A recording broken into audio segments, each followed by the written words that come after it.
todos a paz em Cristo Jesus. Eu estou falando a Bispo Luciano Ribeiro, da Igreja Pentecostal do Poder do Espírito Santo de Deus. Estou aqui hoje para poder tratar-se de um assunto muito importante, onde nós temos visto acontecer em todas as igrejas onde nós vemos situações para que possam trazer uma situação de amargura no coração de muitos. Eu quero que antes de poder trazer a mensagem, eu quero estar orando para que o nome do Senhor venha ser glorificado. Senhor Deus eterno Pai, em nome do Senhor Jesus Cristo, pelo teu amor, meu Pai, nesta manhã, vamos louvar e bendizer o teu seu nome. Que o Senhor venha, meu Pai, sim, meu Deus, colocar as tuas mãos poderosamente, Senhor, abençoando, meu Pai, sim, meu Deus, a cada um, Senhor, meu Deus, que está ouvindo agora essa mensagem, onde no Pai eu creio, meu Pai, sim, meu Deus, que muitos são aqueles que necessitam de viver, meu Pai, sobrenatural. Pai amado, Deus querido, que nesta, meu Pai, sim, meu Deus, nesse momento, o Senhor possa, meu Pai, sim, meu Deus, paralisar toda hora, todo impedimento, para que nós possamos, meu Pai, sim, meu Deus, fazer a tua, meu Pai, o teu querer. E nesta manhã, Senhor, seja conosco, para que o nome do Senhor venha ser glorificado, em nome do Senhor Jesus. Amém? Eu gostaria que você pudesse aí, estar meditando no livro do Evangelho de Lucas, capítulo 24, versículo de número 13 ao versículo de número 16, que diz: E eis que no mesmo dia iam dois deles para uma aldeia que distava de Jerusalém 60 estádios, cujo nome era Emaús, e iam falando entre si de tudo aquilo que havia sucedido. E aconteceu que, indo eles falando entre si e fazendo perguntas um ao outro, o mesmo Jesus se aproximou e ia com eles, mas os olhos deles estavam como que fechados para que não o conhecesse. Aos que abandonaram já nessa palavra as suas igrejas, ou estão pensando em fazer, quero dizer-lhe a mesma palavra de Jesus. Aqueles dois discípulos a caminho de Emaús, vocês são loucos ou é duro de coração? Sei que essas palavras são pesadas, mas é exatamente isso que significa a frase de Jesus. Nesses dados de condição para quê? Porque Jesus foi muito severo com eles, porque seus motivos para abandonar a igreja eram banais e fruto dos seus corações endurecidos. É inacreditável esses mesmos motivos podem ser encontrados nas conversas com os desviados. A palavra de Cleópas, em seu companheiro de viagem, revela-nos toda a verdade de seus corações. Nós podemos analisar o texto e vamos ver quais motivos levaram esses dois a fazer o primeiro motivo que nós colocamos na comissão dar ouvido à conversa final. Para que alguém se converta e use a igreja evangélica, muitas pessoas em muitas igrejas diferentes, não importa a placa da igreja, colaboram para isso. Quando fala de Jesus pela primeira vez, outro entrega alguma literatura, alguém ora por ele, e com ele, outro socorre numa hora de aflição. Alguém o convida, outro traz o dele, e assim por diante. No entanto, quando alguém chega a se afastar do caminho, geralmente é pelas mãos de uma única pessoa. Mas eu quero dizer algo, que até mesmo muitas vezes pelas mãos de alguém que ele conheceu na própria igreja e que se fez seu amigo. Alguém que conversa muito com ele, mas ao invés de encorajar, como recomenda as escrituras, leva a desviar. Repare automaticamente nessa palavra o colégio de Deus. Naquele mesmo dia, dois deles estavam caminho para uma aldeia chamada Emaús, mas distante de Jerusalém. O que significa que ele estava dando com 60 estádios e iam conversando a respeito de todas as coisas sucedidas, quer dizer, de todas as coisas que tinham acontecido em Jerusalém. O que havia em Emaús? Nada. Emaús era uma aldeia tão pequena e inexpressiva, e temos história que só sabemos que ela existiu por causa desses relatos bíblicos. Mas, mesmo que Emaús fosse uma grande cidade, o que poderia haver lá que fosse mais importante que a notícia da ressurreição? Nada, absolutamente nada poderia haver. A verdade é que quando a igreja estava reunida lá em Jerusalém, tentando assimilar os últimos acontecimentos e esclarecimento que tinha acontecido, naquele lugar, até mesmo no suplício do corpo de Jesus, esses dois discípulos estavam voltando para a antiga rotina da igreja, abandonando a igreja, porque por vários motivos, e um deles foi por causa de conversa fiada. Pois, como o texto bíblico ele relata, eles iam conversando pelo caminho. Imagina a conversa que esses dois estavam tendo. Imagina a conversa que eles estavam tendo um para com o outro. Nós podemos ver que o texto nos diz que inspirou bem mais a compreensão de Jesus. Quando você vê, é somente o nome dentro deles aceitavam. Não corremos muito risco em afundar milagres. Olha como Deus ele começa a trabalhar e vê que era bom conversador. Vamos ao quê? Aquele que era um grande conversador, aquele que falava, o outro só ouvia, mas estava seguindo também o caminho de Cleópatra. O outro, aquele que lhe deu ouvido. Então, ter amigo na igreja é muito saudável, é recomendável, mas conta-se a muitos colegas em nosso pessoas mal resolvidas em sua fé em nosso Senhor Jesus Cristo. Pessoas que querem sair da igreja, mas com os seus motivos são meras desculpas, precisam de alguém que lhe dê ouvido, alguém que concorde com ele e dê preferência que saia da igreja junto com ele, para que ele se sinta menos mal culpado. O segundo motivo que Deus me mostra é algo muito sério, que é a cegueira espiritual. No versículo 15 e versículo 16, o texto fala de uma espécie de cegueira espiritual. Podemos reparar que aconteceu que enquanto conversavam e discutiam, o próprio Jesus se aproximou e ia com eles. Os seus olhos, porém, estavam impedindo de reconhecer. Eles estavam tão compenetrados em si mesmos, tão envolvidos em suas próprias desculpas, em justificativas, tão convictos em sua até mesmo discussão, que não puderam notar que era isso que caminhava com eles. Agora imagina comigo o ridículo dessa situação. Nós podemos ver logo diante que eles não aceitaram a notícia da ressurreição. Provavelmente estavam dizendo: essa coisa da ressurreição é coisa de louco, é extremamente. E ali ao seu lado estava aquele de quem eles estavam falando. Observe outra coisa muito interessante: eles estavam cegos, julgaram-se mais informados que o próprio Cristo. A palavra do Senhor vai dizer: eis o único problema que tem estado em Jerusalém, ignorar as ocorrências nesses últimos dias. As pessoas que abandonam o caminho encontram, até mesmo em condições espirituais semelhantes, isso é, cegas. Então, por todo preocupação consigo mesmo, literalmente se tornam incapazes de perceber a realidade. Pior que isso, além de estarem cegas, acreditam que são as únicas que enxergam.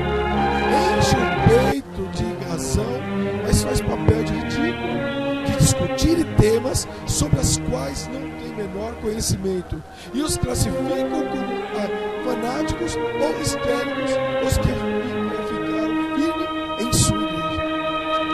O terceiro motivo que Deus me traz é a tristeza.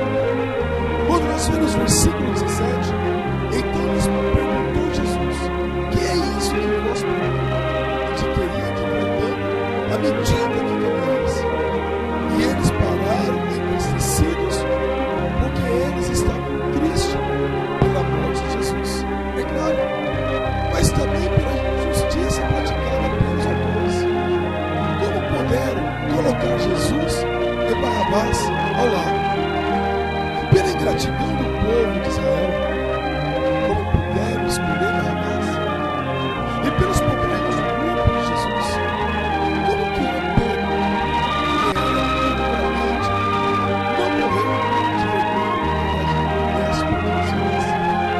E quando os demais se não acovardaram também, deixando a Cristo parecer sozinho. E as mulheres, então, que na hora da crucificação até foram valentes, mas agora vem com essas histórias e que viram e conversaram com anjos, pareceram loucas, alucinadas. Sabe, eu vejo algo aqui, igreja, que estava triste por muitos motivos.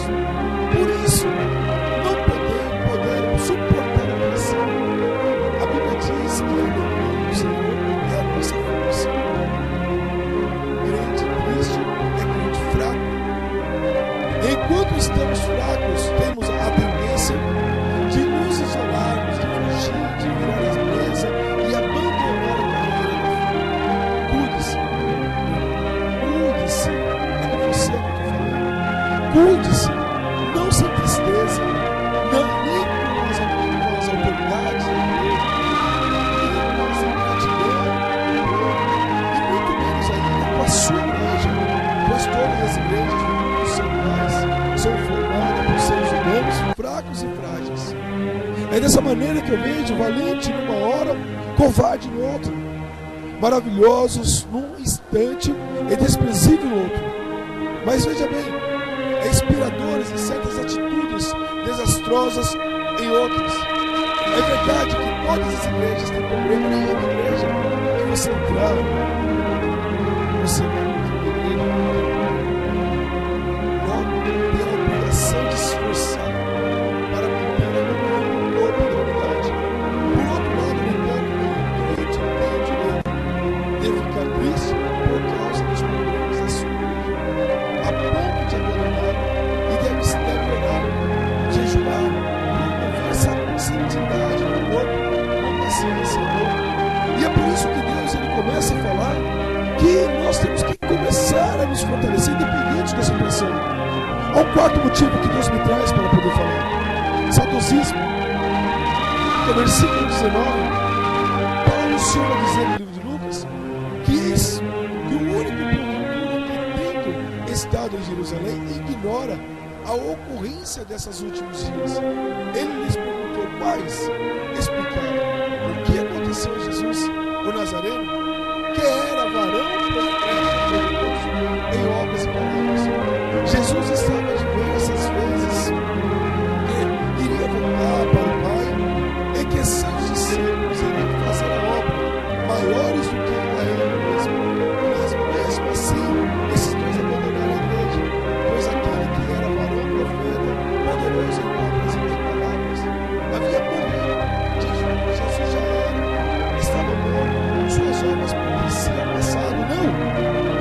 A palavra do Senhor vai dizer, até mesmo o Senhor define esse saudosismo como o culto do passado. Esse é um dos principais motivos pelos quais muitos abandonam a sua igreja. Eu quero falar com você. Você que está aí pensando em abandonar a sua igreja, a presença do Senhor, começa a ver que é o Senhor que está diante de ti. É Ele que quer que você permaneça firme diante do Senhor. Eu quero continuar aqui. O tempo daquele outro pastor, sim, olha só, é mais ou menos assim que a gente começa a falar.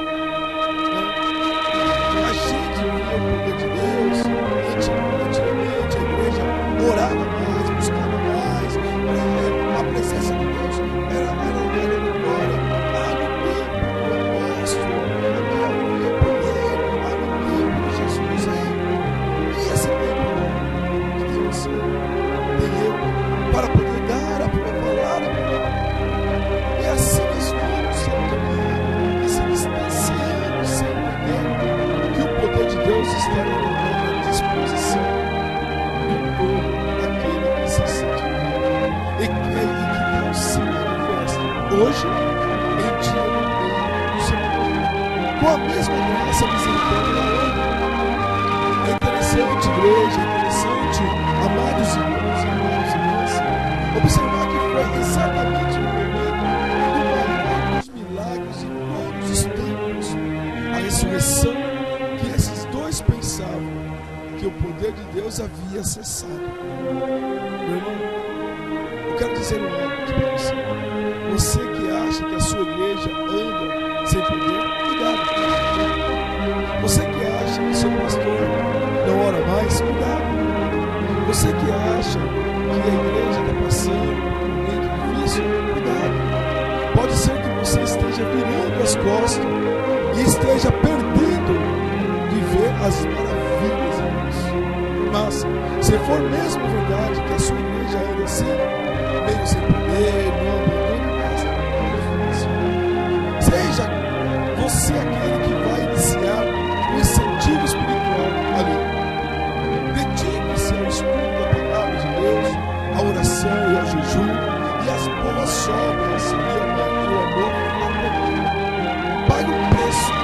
Não use isso como desculpa, pois pode ser que quem está firme e sem poder não é aquilo que você está fazendo por Deus mesmo, por si mesmo. Eu quero aqui trazer os 5 motivos. O quinto motivo, a perda da esperança. O versículo 20 e 21 vai dizer: ora, nós esperávamos que fosse ele quem havia de redimir a Israel, mas depois de tudo isso, e já esse é o terceiro dia desde que tais coisas aconteceram. Ou, em outras versões, sucederam. Eu quero dizer que naquela época, os defuntos eram colocados em cavernas e não enterrados. Ao grande mistério. Como fazemos hoje em dia? E a morte era oficialmente confirmada somente após 3 dias de sepultamento. Tudo isso para evitar que alguém fosse enterrado vivo, pois não tinha como diagnosticar os casos de morte sem parente. Mas, depois de 3 dias, a morte era decretada e acabava-se a qualquer momento. Então, igreja, eu quero aqui já, nessa manhã, dizer para você que você pode buscar a sua vitória. Mas para isso depende de você. Depende daquilo que você está apresentando ao Senhor. Porque o motivo de você chegar e dizer que eu estou hoje é saindo da presença do Senhor, que eu estou hoje abandonando a igreja porque você viu algo que não te agradou, algo onde no qual você não está satisfeito, algo onde no qual você, por algum motivo, falou, mas seja você agora a diferença. Seja você que vai trazer a diferença para que você possa estar fortalecido. Eu quero aqui orar pela sua vida, para que o nome do Senhor venha a ser glorificado. Senhor Deus, eterno Pai, no nome do Senhor Jesus Cristo, pelo teu amor, que nesta manhã, meu Deus, onde qual estamos aqui orando, Senhor, eu quero, meu Pai, apresentar, meu Pai, esse amado irmão, esse amado irmão, que o Senhor possa visitar esse pastor, meu Deus, esse apóstolo, esse bispo, meu Deus, esse diácono, esse presbítero, vai tomando, meu Pai, esse intercessor, Senhor. Esse, meu Pai, que foi resgatado, meu Pai, que um dia recebeu um convite para estar, meu Pai, no exército de Cristo, para fazer, meu Pai, a sua boa obra. Que o Senhor possa, meu Pai, tomar em tuas mãos, meu Pai potente. Pai amado, Deus querido, nesta manhã, nós sabemos, meu Pai, que a luta, meu Deus, ela tem sido constante. Os desafios, meu Pai, têm sido, meu Pai, sim, numerosos. Mas, meu Pai, quando nós nos colocamos diante de Ti, Senhor, sabemos que somente o Senhor, meu Pai, Deus, que nos resgata. Como aqueles dois, meu Pai, que abandonaram Jerusalém, Senhor, e foi para uma terra onde no qual ninguém conhecia, e só pessoa se conhecia porque eles voltaram para a sua mentira, para o seu mundo. Meu Deus, eu quero te pedir nessa hora, o Senhor vai tomando, meu Pai, sim, meu Deus, cada um em tuas mãos. Revista, meu Pai, com a tua armadura, arabassubiando, arabassa. Toma, meu Pai, sim, meu Deus, a cada um, Senhor, o que está diante de Ti, para que o seu nome venha a ser glorificado. Eu quero que você fique com essa mensagem. E eu espero que o Espírito Santo de Deus venha tocar em sua vida. Que Deus ele venha te abençoar poderosamente. Eu quero fazer um convite para você, que você possa estar conosco aqui na igreja pentecostal do poder do Espírito Santo de Deus, onde nós estamos localizados na Rua Estrada Municipal, número 833, Parque Micael, Guarulhos. Mesmo que você esteja afastado, eu quero estar orando pela sua vida. Eu quero que você possa saber que não existe a perfeição onde o qual o tempo feito de pedra, mas nós podemos nos aproximar cada vez mais do Senhor através das nossas atitudes.